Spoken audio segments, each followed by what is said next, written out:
He moves through the world in shadows and symbols. Officially, he's a head of state with a modest salary and a small apartment. Yet in investigations and reports, his name appears between the lines of stories about palatial estates, luxury fleets, and a lifestyle closer to a monarch than a modern president. This is Vladimir Putin, a man whose blend of political power, alleged hidden wealth, and near-mythic image has made even American presidents, including Donald Trump, treat him with unusual caution. You're watching Luxury Kings, the channel where we don't just show you luxury, we break down how money, power, and influence intertwine at the very top. Here, we'll look at three things: the gap between Putin's official profile and what critics say may lie behind it, the system of loyalty and fear that protects him, and how that structure shapes the way other leaders deal with him. Everything you'll hear is based on public reporting, investigations, and expert analysis. Many claims about secret wealth cannot be proven with absolute certainty. We present them as allegations and interpretations, not an established fact. Now, let's step into the shadow empire of Vladimir Putin. On paper, Vladimir Putin looks almost ordinary. Official Russian disclosures list a presidential salary, an apartment, a small plot of land, a garage, and a few cars. It's the portrait of a disciplined public servant. But for more than a decade, investigative journalists, opposition figures, and international researchers have described something far larger: an informal empire of loyal billionaires, shell companies, and state assets that could make Putin, by some estimates, one of the wealthiest individuals alive. To understand how a former KGB officer could reach that point, you have to return to the 1990s. After the Soviet Union collapsed, state industries were privatized at breakneck speed. Oil, gas, metals, and banks moved into private hands. A small group of businessmen, the oligarchs, became extremely rich, while many citizens slid into poverty. Putin, then in St. Petersburg city administration, and later in the security services, rose through this chaos. Analysts say he learned a crucial lesson. Money gives you power, but controlling those who hold the money gives you something greater. When he became president in 2000, the relationship between the Kremlin and the oligarchs changed. The arrest of Mikhail Khodorkovsky, then Russia's richest man and head of Yukos, sent the clearest signal. Khodorkovsky was jailed, his company dismantled, and core assets absorbed by state-linked entities. To critics, this was more than a legal case. It was a warning. In the new system, no fortune would be truly independent of the state or its leader. From there, an unwritten bargain is said to have emerged. You can remain rich. You can keep your company, but your position depends on loyalty. Former investor and outspoken Putin critic Bill Browder, in 2017 U.S. Senate testimony, alleged that Putin positioned himself as the ultimate referee of oligarch fortunes, able to claim a share in exchange for protection. Those are Browder's claims, not proven facts, but they fit a pattern many analysts describe. Putin doesn't need his name on every asset, only the dependence of those who do. Offshore leaks offered a rare glimpse into how this might work. The Panama Papers and Pandora Papers revealed networks of shell companies and accounts tied to people close to Putin. Businessmen, longtime associates, even a classical cellist, Sergei Roldygin, an old friend of the president. According to journalists who studied the leaks, companies linked to Roldygin moved or controlled assets worth billions. Putin's name never appears. Nothing conclusively proves he owns that money. Critics, however, see figures like Roldygin as possible custodians of wealth that ultimately serves the president's circle. A similar pattern appears in investigations into luxury properties. In 2021, the late opposition figure Alexei Navalny and his Anti-Corruption Foundation released an investigation into a vast estate on the Black Sea, nicknamed Putin's Palace. They alleged that this immense complex, with theaters, tunnels, vineyards, and lavish interiors, had been built for Putin's personal use, funded through state contracts and contributions from wealthy allies. The Kremlin denied that Putin owns the property, and a businessman later claimed it as his. Yet the scale and customization suggested a residence designed for someone at the absolute top.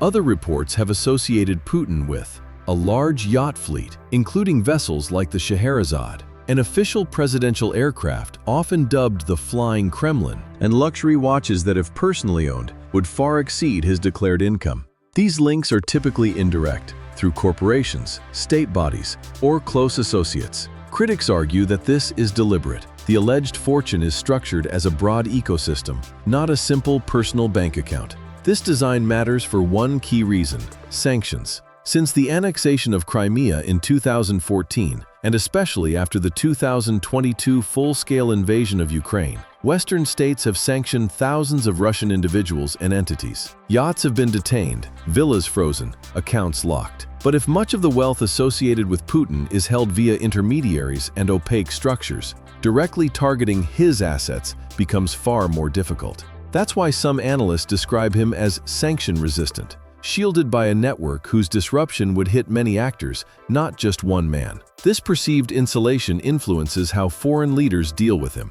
During Donald Trump's presidency, the Trump-Putin dynamic became one of the most examined relationships in world politics. U.S. intelligence agencies concluded that Russia conducted influence operations in the 2016 U.S. election.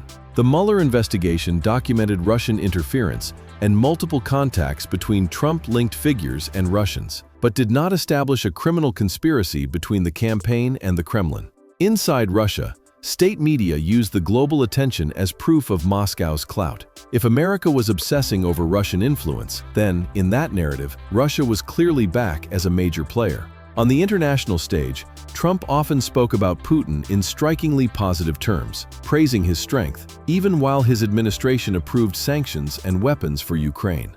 Many observers noticed that Trump's tone toward Putin was more cautious and respectful than his language about many other leaders. Whether you see that as admiration, realism, or strategy, it reflects a shared perception. Putin is viewed as both highly resourced and highly protected, making direct confrontation risky and unpredictable. That blend of money, loyalty, fear, and information control has produced what scholars call Russia's vertical of power, a structure where authority, opportunity, and mainstream narratives align upward around a single center. And that, more than any specific yacht or palace, may be Putin's ultimate luxury. Not just personal comfort, but the ability to shape the environment in which everyone around him must operate. Strip away the headlines, and you're left with a difficult question. How much power can one individual really hold in the 21st century? With Vladimir Putin, the answer is blurred.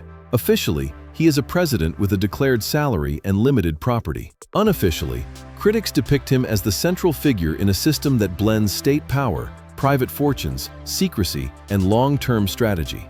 What seems clear is less the exact number attached to his name and more the structure surrounding him. A political order that prizes loyalty and punishes dissent. An economic elite whose prosperity is deeply tied to the Kremlin. And a media landscape inside Russia that has, for years, largely reinforced his narrative. From Moscow to Washington, that structure shapes how others respond. Some see a leader who restored Russian state capacity after the turmoil of the 1990s.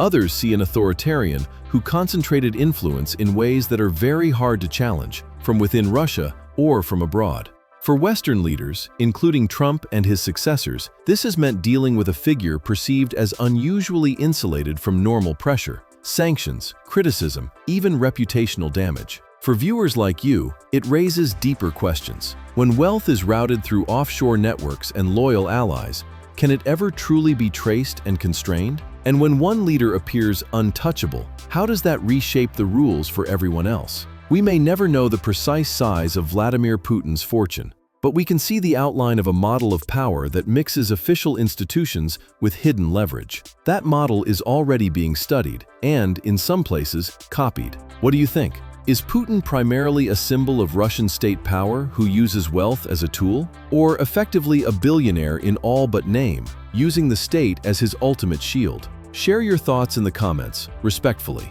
Here on Luxury Kings, we aim to understand power, not inflame hate. If you found this breakdown useful, subscribe to Luxury Kings for more deep dives into the lives and systems behind the world's most powerful figures. Like this video, share it with someone who follows geopolitics, and tap another Luxury Kings episode to keep exploring the hidden connections between luxury and influence. This narration is based on public reporting, investigations, and expert commentary. Many elements, especially about personal wealth, remain disputed and unproven. We present them as allegations and analysis, not as definitive fact or legal judgment. You've been watching Luxury Kings. Stay curious. We'll see you in the next story.